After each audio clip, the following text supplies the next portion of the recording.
Press it everywhere. Okay. Alrighty, people. We are now live on my Twitter account and, of course, the Fireside Knicks YouTube, and also right now about to be on the Fireside Knicks Instagram.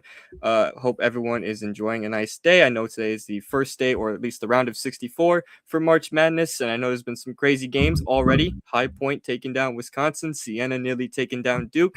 But, of course, let me address the elephant in the room. We have a guest today. One of the more recognizable faces on Knicks Twitter and the host of the Your Knicks podcast, Poppa Left, aka Lefty, to a lot of other people who know about him. One of the better Knicks content creators in the game right now. I'm very excited to have him on the show, on the program, and also to chop it up with a lot of you guys about some Knicks basketball. We're going to talk a lot about, just what's upcoming for this team. They've had a couple off days now. They're resting some guys, getting a little healthy. The playoff push is coming around, but there are also some big developments today. And Lefty, before we do introduce the first talking point, just, first off, tell me how you're doing. And secondly, what have you really, what is like one of your biggest takeaways really from the past few games with the Knicks? Because obviously it's been a weird week for the Knicks. They've won 4 in a row, but they haven't been the most aesthetically pleasing wins. So kind of just tell me what you think about those off the rip. Personally, I'm just, making it through the positive parts of my life. You know what I mean? Just making good decisions amidst some adversity in my personal life, and just, keeping the course. With the Knicks, I think right now they're a team that is battling a false sense of entitlement to me. I feel like they feel like this regular season is not something that they need to take seriously at times. And unfortunately, the thing about bad habits is they're easier to shake in theory than they are in practice.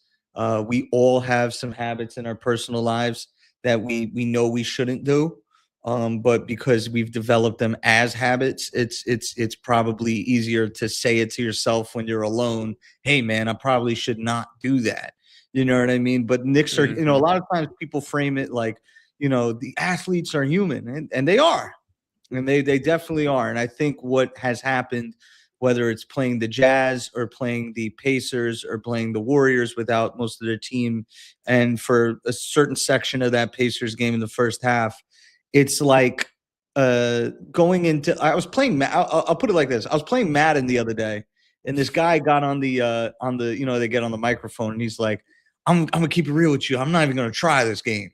And when he said that to me, I was just like, you're not going to try. So then I just started, I got away from my game plan. I started like run up the score from the beginning of the game. And what ends up happening is you start playing like you're not going to try. And I think psychologically the Knicks have to be very careful into what kind of habits they build going into the end of the season. And I do think it's good for them that they are fighting for the 2 seed. I don't know how invested they are, but I do think something like that can propel them into a playoff mode. But right now they're flirting with some bad habits that I'm happy that we have about 12 more games to go to figure those out. Yeah, and one of the biggest takeaways I got from that is that you're a Madden god. I love it.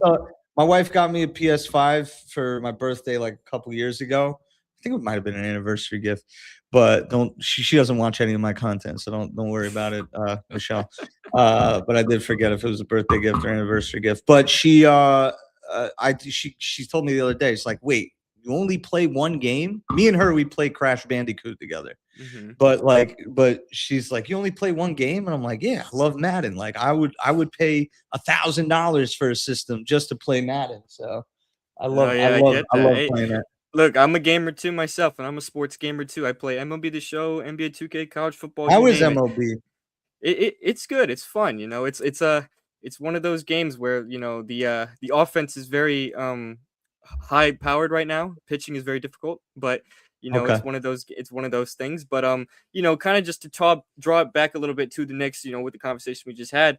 I like what you mentioned about how, at times they feel a little like, I don't want to say they're not trying, but it feels like, that they're kind of playing down to their competition a little bit. Because, the last 4 games, yes, they've won, and it's against bad teams. They beat the Jazz, they beat the Pacers twice, they beat Golden State. But, each of those games really you felt like that. Other than the last Pacers win where they won by 26, kind of dominated the second half, you felt like the other three games should have been more dominant. I mean, they went down 18 to Utah, which is really unacceptable, and then going down 21 to Golden State is even worse, especially considering that was basically the AI generated Warriors, as I said it on the last stream, the Chat GBT Warriors, Santa Cruz Warriors, whatever you guys want to call them. That was not the actual Golden State Warriors roster. So, whatever we want to describe it with that one. But as far as the rest of this team, the rest of the season, they still have a very easy schedule. Of course, they have Brooklyn coming up tomorrow night, which I saw on Polymarket. The Knicks are their percentage chance to win is 94%. So I don't even know who the Nets are going to field out there tomorrow night. I don't even know if I know Igor Djelman is out. I know Michael Porter Jr. is dealing with injuries. I don't know if he's going to play. We did just get an injury report update for the Knicks, and that Jalen Brunson will play, but Josh Hart will not play. I think it's a good idea. I think they should rest Josh Hart. This is a good opportunity to give some guys some additional rest. They rested Jalen Brunson against Indiana, and Jose Alvarado stepped up in his start. So, I think we have enough depth to kind of supplant any of those injuries or any of those restings or whatever you want to call it. But again, they have an easy schedule ahead. They have Brooklyn, and I know they got New Orleans and Washington coming up. But then towards the end of the month, it gets a little tougher because then they have Oklahoma City and Houston back to back, and then they have a couple other tough games in Atlanta, there. They got Atlanta, who's red hot right now, Charlotte, and Boston twice. as well. Yeah, Charlotte twice as well. So it's not the world's easiest schedule. It's pretty easy in a whole vacuum, but towards the end it gets a little tough. So you want to be able to stack up the wins right now and possibly claim that 2 seed, because right now I believe they're one game behind Boston for the 2nd seed. And also there was some very relevant injury news today. Cade Cunningham has a collapsed lung on the 1-seeded Detroit Pistons. Now, being that there's only 12 games left, I don't know if Detroit's going to end up losing that 1 seed, but it's definitely a possibility, I guess, now bigger than it was, I guess, before today. I did the math. I did the math on it. So if the Knicks were to finish 10-2, right now they're 45-25. If they were to finish the season 10-2 and beat Boston with one of those games, they would finish the season 55-27. Boston could go 9-4. They would finish 55-27. We would have the tiebreaker. And then Detroit, who has 14 games left, would go 5-9 to finish 55-27. Now, 5-9 on face value to the Pistons. They got a couple gimme games against some tanking teams, but outside those tanking games, you take out Cade Cunningham out of that roster. That's not a playoff roster. It really isn't. Mm-hmm. No, it's definitely a different team without Cade Cunningham. Yeah, so they're going to try to prove something to the world without Cade, that they can go out and compete, and they definitely have the culture to do it. But I'm not saying that the 1st seed is a realistic option, but there's a window that wasn't there yesterday that's there now with the Cade Cunningham injury. And definitely if you're the Knicks, you're looking at Boston and you're like, we are neck and neck. We must take the next. This is what I would say as a Knicks fan, what to watch for. You got the Nets, Wizards, and then I think the Grizzlies or they do have Memphis thrown in there. Yes. Yeah. They have Memphis. So I think the Knicks next 3 games before they play against Charlotte is Nets, Wizards, Grizzlies, and I think those games the Knicks have to win and push Boston to keep winning. And Boston has a couple tough games coming up, so we have to make Boston fold one of these games, and then we truly control our own destiny to the 2 seed. Now it'll be interesting, this Cade Cunningham injury report. If he is extended to be out going into the playoffs, but he is potentially going to come back in the 2nd round, it would be an interesting scenario based on where Detroit will be. If they, let's say they're the 1st seed and you have the 7th seed playing game, but Cade is scheduled to be out in the 1st round. Do you tank that 1st playing game to avoid playing the Knicks or the Celtics, so that you could drop to the 8th seed and then play and win that second round of the play-in game so that you could face Detroit. I don't know if somebody would do that per se, but it opens up a different worldview for the Eastern Conference at the top now that Cade is out. So that is big time. But for the Knicks in their next 3 games, I think they're extremely winnable. There is nothing for the teams that they are playing to win by winning those games. You almost have to really do them a favor by getting in this position to lose. I even think if the Knicks were to stumble in those games, the other teams' coaches and organizations would make a phone call and pull the plug and do something strategically to lose those games. So the Knicks really just got to stay healthy.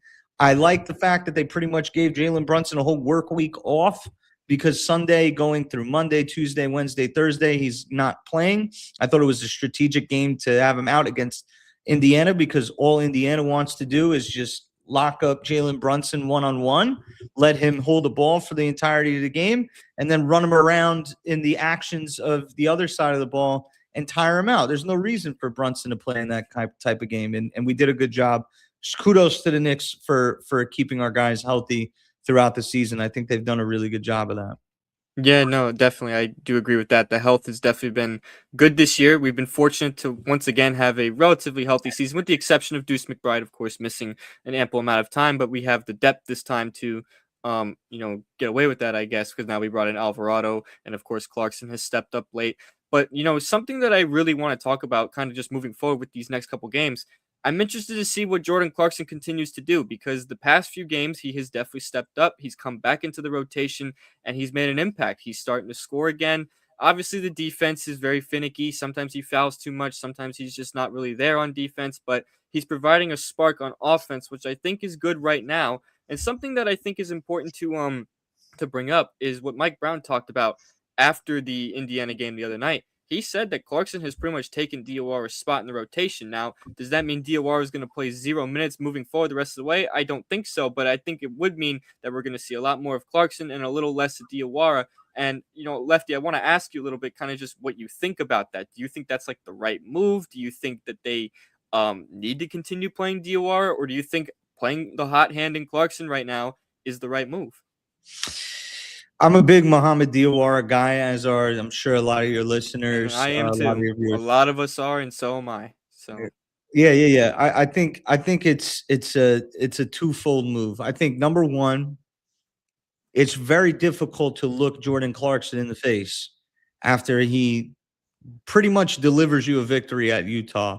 Hit some big buckets in the fourth quarter against Indiana.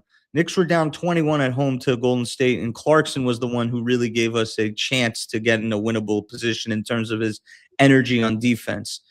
And I think it's very difficult to look at him to say, we've put you out of the rotation. Remember, at the time that they put them out of the rotation, the Knicks were on a slide. They had lost they'd lost 8 out of their 10 games, and they had a home game against the Dallas Mavericks on Martin Luther King Jr. Day.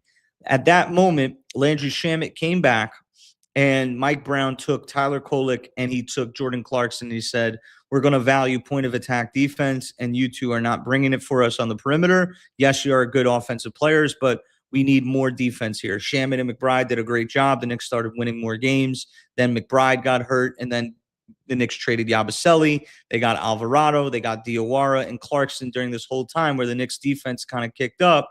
Clarkson was pretty much told, like, hey, we're prioritizing defense. And the thing that's I would say about Jordan Clarkson is the Jordan Clarkson that you got prior to his benching and the Jordan Clarkson that you've seen in the last 3 games are 2 different players. One player is just purely a microwave scorer that you hope you can catch lightning in a bottle. And the player that we're seeing right now is a 2-way energy guy.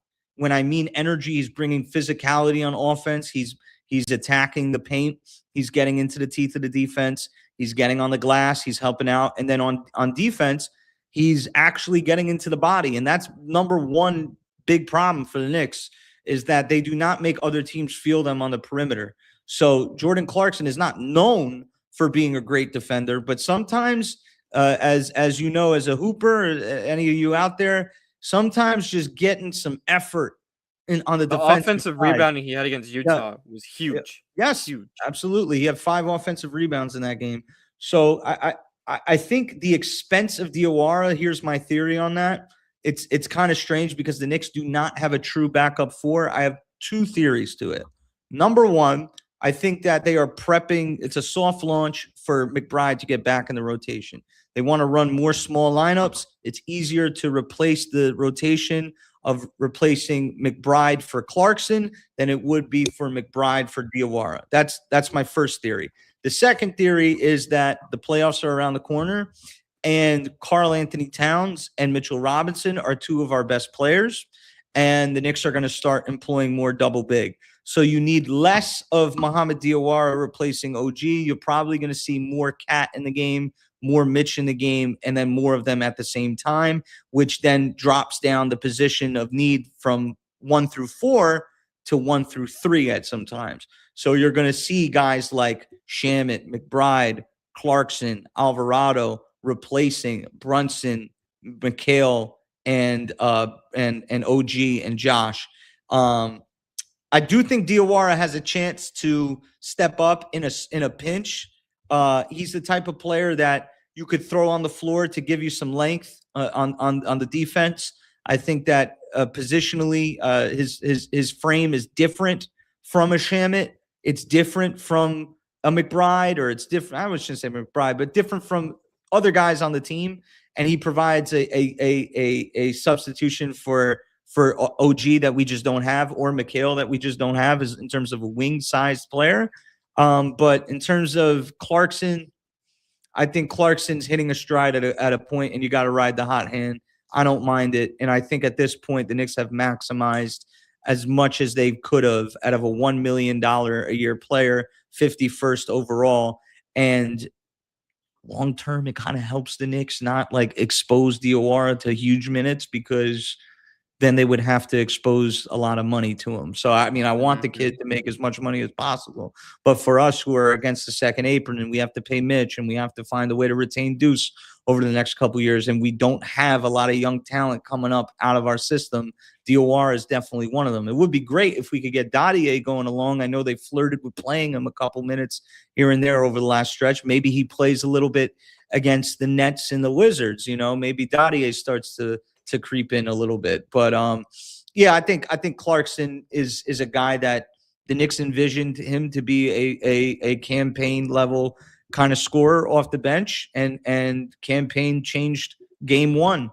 against Detroit for us. We were down by 10 religiously in that game, and then campaign in that fourth quarter was like, all right, if everybody on this team is going to be nervous and is going to, shoot with some conscious telling them what's a good shot, what's not a good shot. Sometimes you need a guy on the team that has no conscience and can lift the seal of the nerves in the team. And I think Clarkson is the type of guy that if you're in a bad spot, throw him out there. You know what I mean? I don't expect him to get huge minutes though in the playoffs. I think he's situational. I think Shamet is a trusted guy, and I think when McBride comes back, it's Shamet, Alvarado, McBride, and Mitch. Those are your four off the bench. Yeah, pretty much. And I'm glad you brought up the stuff about Diawara being like, kind of that I guess backup wing type-ish guy, because I mean he's a unique player in a way where, he's a wing, he's got some size, but obviously there's things to his game where you can tell he's a rookie, such as when he's finishing, he needs more finishing added to his game, and I would envision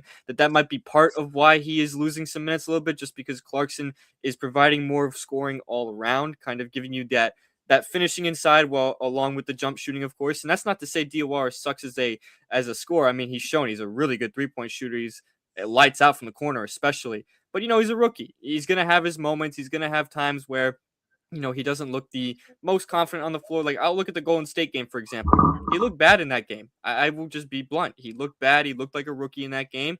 And I'm not going to say he's a sole reason why they went down 21. Absolutely not. But he was part of it. He just didn't look right out there, and he lost the minutes right there. I don't think we even saw him again the rest of the game.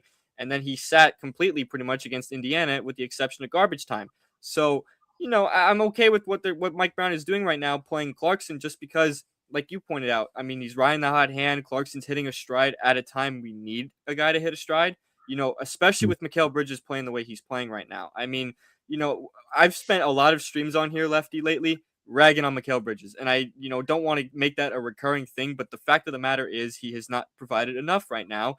And the fact that we are getting, valuable production out of guys like Shamet and Clarkson, two guys who are on league minimum deals, two guys who are making a combined like, $4 or $5 million, whatever the league minimum contract is.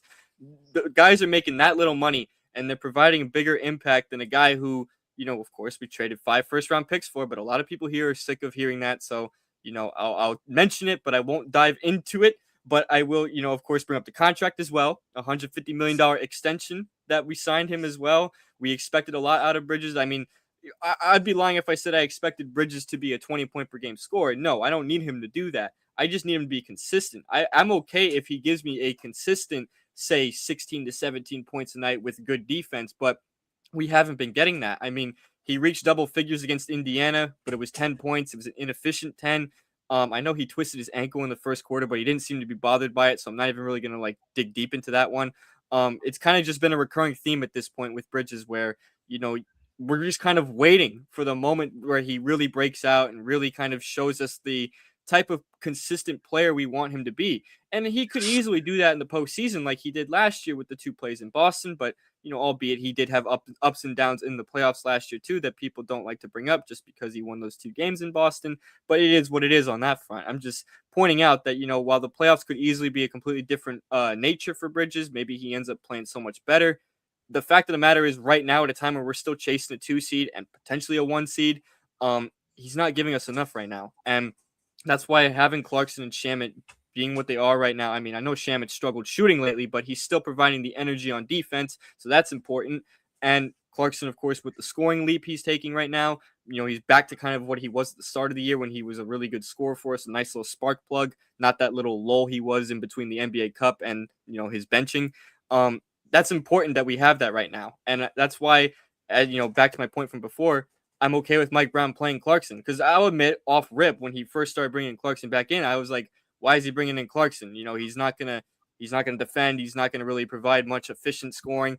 No, he's brought a spark. He's brought some energy, and I credit him a lot for staying ready and just being a professional because it is a lot for a player to sit out for as much time as they do, especially for an undefined amount of time when they don't know when they're going to go back in the rotation. They don't know when they're going to be asked to start playing heavy minutes again and come back on the floor and just be exactly who you were or a better version of who you were right away. But Clarkson's done that. Since he came back into the rotation, he's scored double figures a few times now. Pretty much almost every game at this point, he's scored in double figures off the bench, and he's providing an impact and a spark and just some energy, kind of like that campaign energy that you brought up before.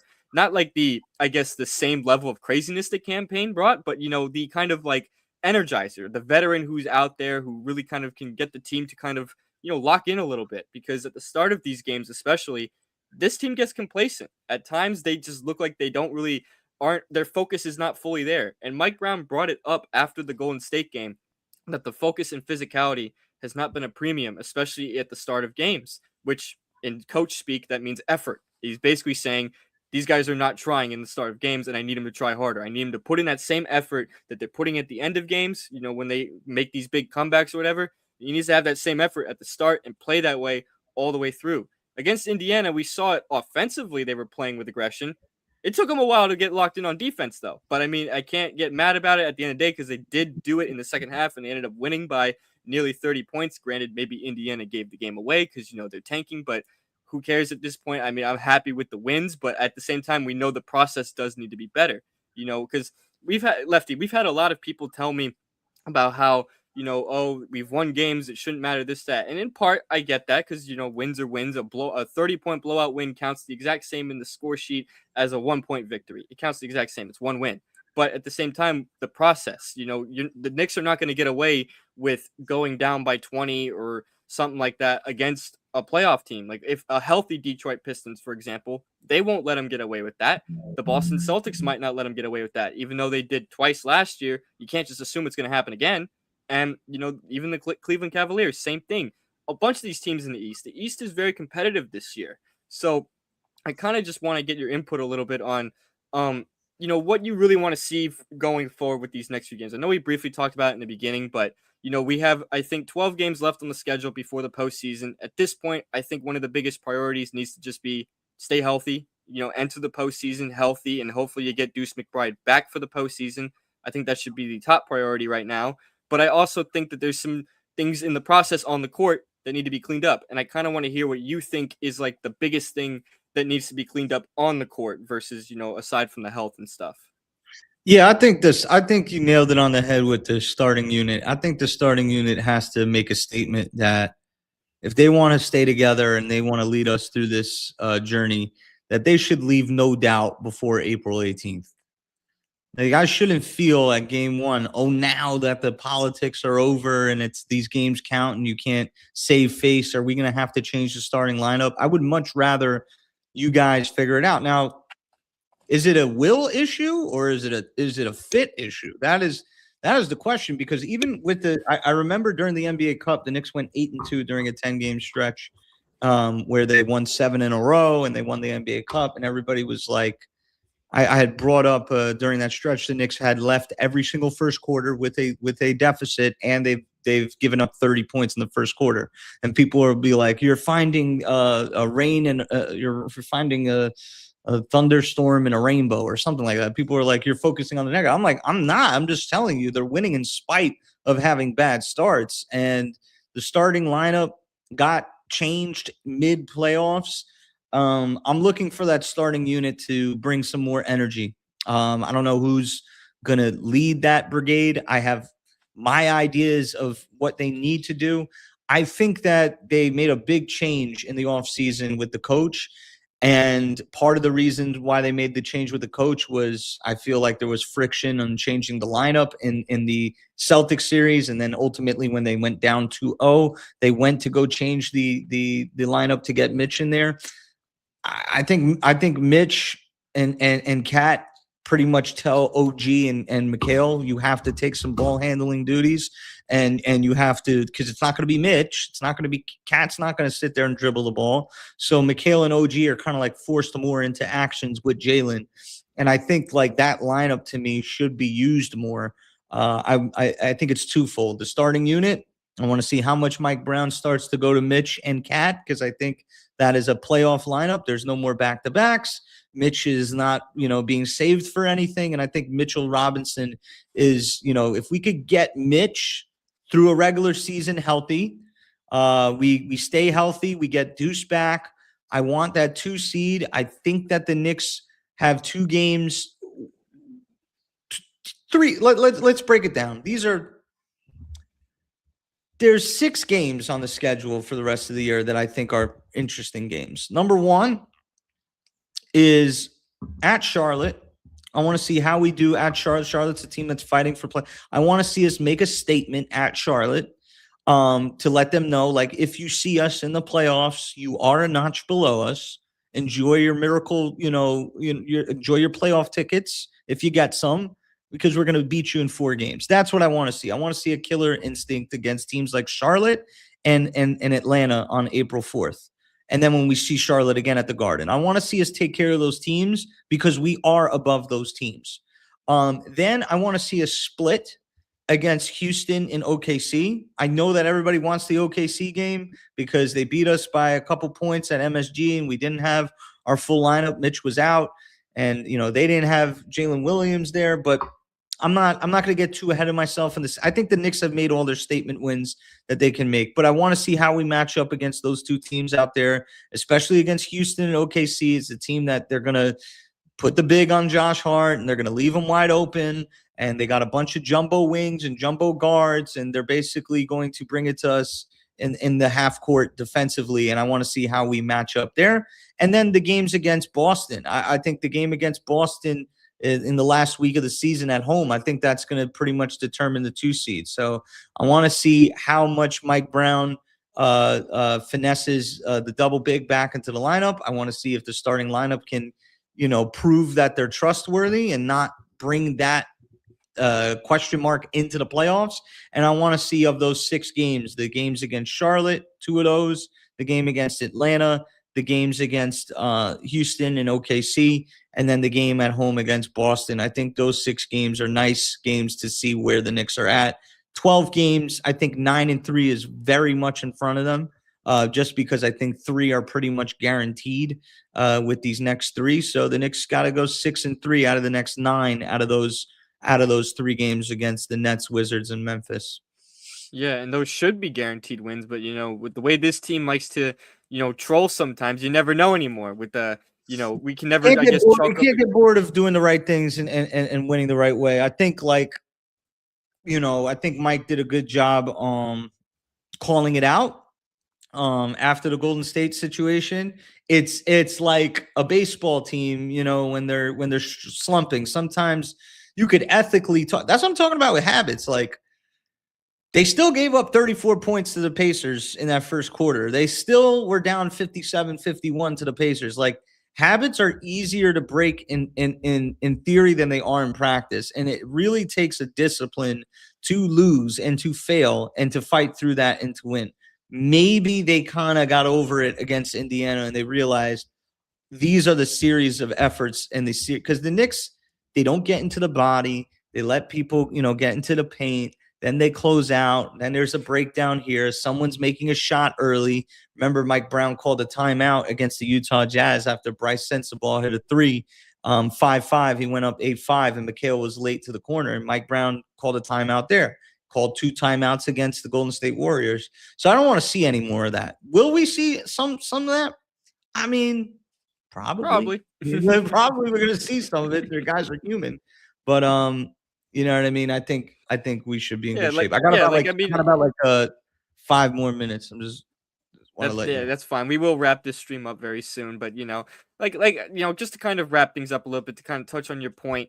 We know this team is a lot better than they can be, or they are right now, I should say. I mean, I think right now they're very good, but we know that they can be, when they're at their best, they are tremendously elite. They are like one of the best teams in the entire league. Excuse me. They have, I think, the best defensive rating in the league since that, Dallas Mavericks game that you brought up. They've had that for a while now. They're also, I think, like top 5 in offensive rating or close to it in that same span. They're literally like one of the best teams in the league right now at the moment. It's just, we know at times when they face a weaker team, such as the Golden State Warriors, they sometimes kind of let themselves, I guess, think that they're a little better than they really are. And that's not, it's good that you have confidence as a team, but it's bad if you kind of let yourself get overconfident, because then you start, what happened in Golden State, falling down by 21. Then you start having to play catch up. And you don't want to do that. Yeah, I made a comment about this. The psychology of, hey, it's an excited young team and don't let them get life, or hey, it's a team that is getting players in the Santa Cruz Warriors thing, like players that aren't getting spotlighted. This is their chance, you know what I mean, to get some run. There's another side of that psychological edge that's, we're the New York Knicks. We're a championship contender. You're done in the first half. Bye-bye. Have a good night. It always seems like the psychology, the excuses of that always seems to be slanted to the other team. And I'm like, we're a part of that equation as well. So, I mean, I don't expect 82 games of amazing effort. Oh, yeah. We all kind of like fall short. It is what it is. It's But a long season. We don't yeah, expect every game to be perfect. It's just yeah. unfair to And expect I would also say, to your comment about the Knicks being good, and whether it's from me or someone who's a little bit more critical of the team, or from a talking head on the ESPN that's trying to get clicks and trying to aggravate Knicks fans or things like that, I would say, like, it is a privilege that we're good, but we're supposed to be good. We're a team that made the Game 6 of the Eastern Conference And I'm really Finals. glad you've brought that up, Yeah, because we're I've supposed to emphasized be a that really point. good team. It shouldn't come as a shock to anybody. I've emphasized it many times, that the expectation this year was to take the step forward and make the finals. Like, we can, again, I'm only 23 years old. If I would have told you, best. yeah. Go ahead. No, but I understand, but if I were to tell you, hey, it's October 1st. The Knicks are going to be in the 3 seed behind the Celtics and the Pistons. You'd be like, I'd be what? disappointed. Yeah. Because I predicted at the start of the year, when I did some streams and some videos before the season, I said they would be the 1 seed. I said they would be the number 1 offense in the NBA. I said a lot of different things. I fully anticipated them having a huge season. So, they're having a good year. And they're having a great year. It would be wrong of me to say they're not having a great year, because when you look at the numbers and the metrics overall, yeah, they're having a great year. It's just they showed up in the NBA Cup. I thought and they showed up in the NBA Cup was. Cup.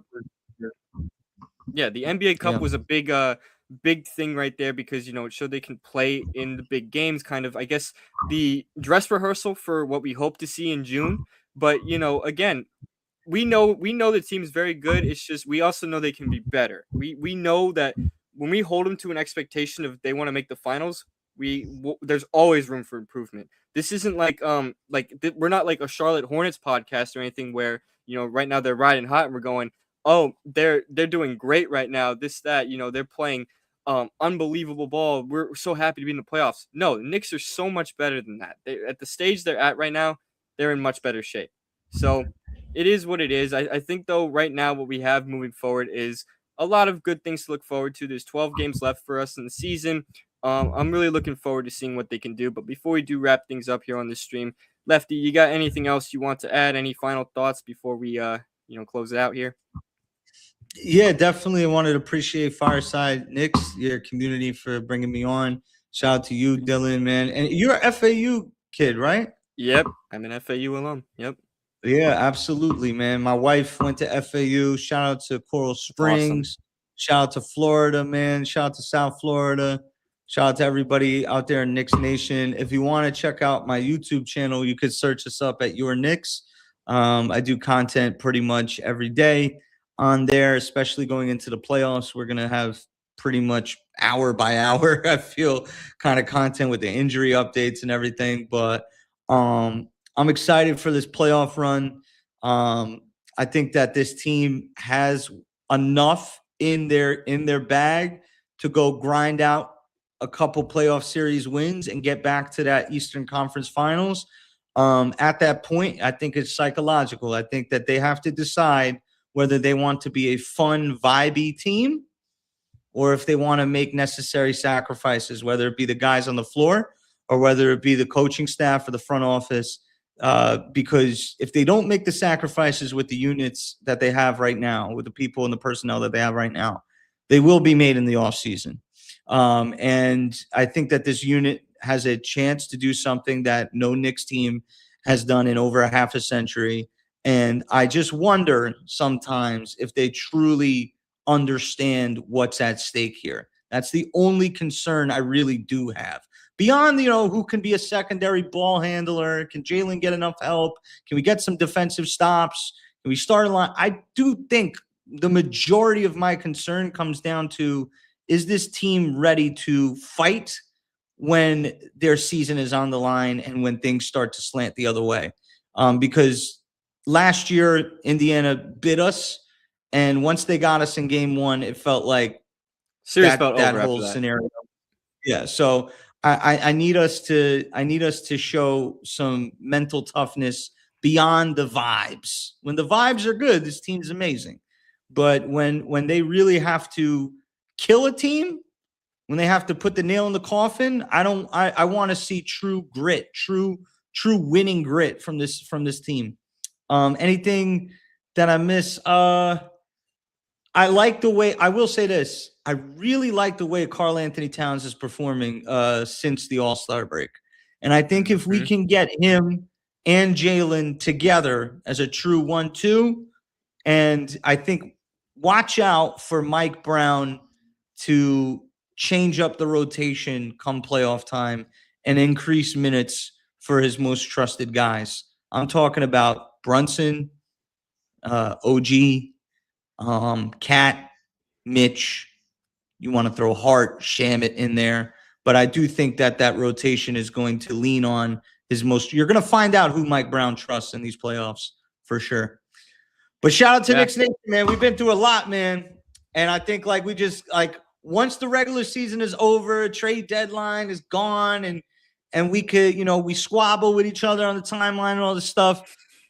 Once the regular season is done, we all join in the boxing ring together. We're all in the wrestling ring together, man. We're going up against the ops. We're almost at that point, man. So get your little bickering out while you can. I'm going to get mine out while I can. There's no more, I'm a this kind of fan. I'm a this kind of fan. I'm a Cat guy. I'm a Brunson guy. Once game one goes up, we're all orange and blue, man. We're on for the team, man. We all have one common goal. We want the Knicks to be very good. That is the common goal. We want to win a title here. We want a title brought back to New York. But anyways, man, Lefty, I really appreciate you coming on. It was a really good stream. I had a good time chopping up Knicks with you. For everybody else watching, please make sure to go follow him on Twitter. He is at _ the sixth man. You can also type in Poppa Left on Twitter and you'll find him. Also subscribe to his YouTube channel, Your Knicks. He does a very good job over there as well. And you can also follow my Twitter. It is at Dylan Backer ESM. If you're watching on Twitter and YouTube, our Twitters are on the screen. For those on Instagram, it is at Dylan Backer ESM once again. And also follow Fireside Knicks on TikTok, Twitter, Instagram, Facebook, every social media platform that you can imagine. We are on there. And we'll see you guys in the next episode of Fireside Knicks. Peace out and let's go Knicks.